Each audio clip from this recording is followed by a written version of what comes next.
মুখ্যমন্ত্ৰী নিজে কৈছে যে হত্যা হৈছে। হত্যা যদি হৈছে হত্যাকাৰীও আছে। মাননীয় মুখ্যমন্ত্ৰীগৰাকী কৈছে হত্যাকাণ্ড বুলি। সোনকালে কৰোনাৰ স্পটৰ ৰিপৰ্টটো দাখিল হ'ব। কথাবোৰ আচলতে ক'বলৈ আহিছে আপুনি। যিহেতু বিষয়টো দুখন দেশৰ মাজত এতিয়া জড়িত হৈ পৰিছে, মই নিশ্চয় গম পাই। মই দুবাৰকৈ ছিংগাপুৰ গ'লোঁ, প্ৰথম গোচৰ ৰুজু কৰিলোঁ, যোৱা 1 তাৰিখে আকৌ যাই মই 3 তাৰিখে আহিলোঁ।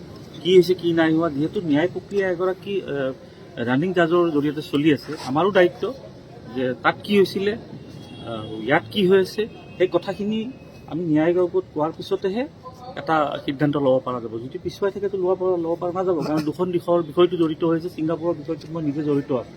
সেই গতিকে মই ইয়াত আজি উপস্থিত হৈছোঁ আৰু আপোনালোকৰ সংবাদ মাধ্যমৰ জৰিয়তে যিসকলে জুবিন গাৰ্গৰ হত্যা, এইটোতো মৃত্যুৰ কথা অহাই নাই এতিয়া, কাৰণ মুখ্যমন্ত্ৰী নিজে কৈছে যে হত্যা হৈছে। হত্যা যদি হৈছে হত্যাকাৰীও আছে। যিসকলে হত্যাৰ ন্যায়িক তদন্ত বিচাৰি আছে, জাষ্টিছ ফৰ জুবিন গাৰ্গ বুলি কৈ আছে, ৰাজনৈতিক অৰাজনৈতিক সকলো দলসকলৰ মুৰব্বীসকলে আহি আমাৰ ন্যায় আয়োগক সহায় কৰিব লাগে। প্ৰকৃত সত্য তেতিয়াহে ওলাব পাৰিব, বিশেষ কাৰো নাই। SIT লৈ গৈছিল নেকি আপোনাৰ? SIT মোক মাতাই নাই, আৰু মাতিলে মই নিশ্চয় যাম, আপোনালোক খবৰ দিম।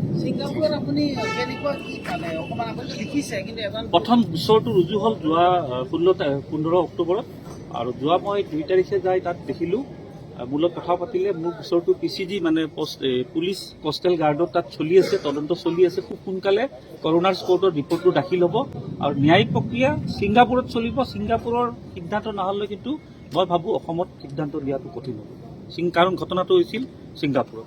সেই গতিকে মই সম্পূৰ্ণ সহযোগত আছোঁ, যোগাযোগ কৰিছোঁ, যিকোনো ডেভেলপমেণ্ট আপোনালোকক জনাইছোঁ। আৰু কিবা আছে? আপুনি তাতে ছিংগাপুৰত হত্যাকাণ্ড বুলি হেৰি কৰিছিলে নে?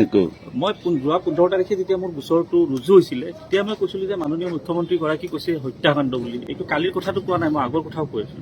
মুখ্যমন্ত্ৰী ডাঙৰীয়া এবাৰ আগতে কৈছিল যে এইটো হত্যাকাণ্ড বুলি।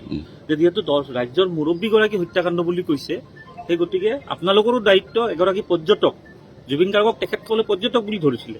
কোন জুবিন গাৰ্গ তেখেতসকলে তেতিয়া গম পোৱা নাছিলে। পিছত যেতিয়া বিষয়টো বাঢ়ি গ'ল, তেখেতসকলে গোটেই কথাখিনি মই যেতিয়া ক'লোঁ যে তেখেতৰ বডি ৰিচিভিঙৰ ক্ষেত্ৰত 4 নং স্থান পাইছিলে বিশ্বৰ ভিতৰত। 4-5গৰাকী যুৱক আত্মহত্যা কৰিছে অসমত। গতিকে তেওঁ পাব্লিক ফিগাৰ, যাৰ বাবে মোৰ গোচৰটো ল'ব লাগে।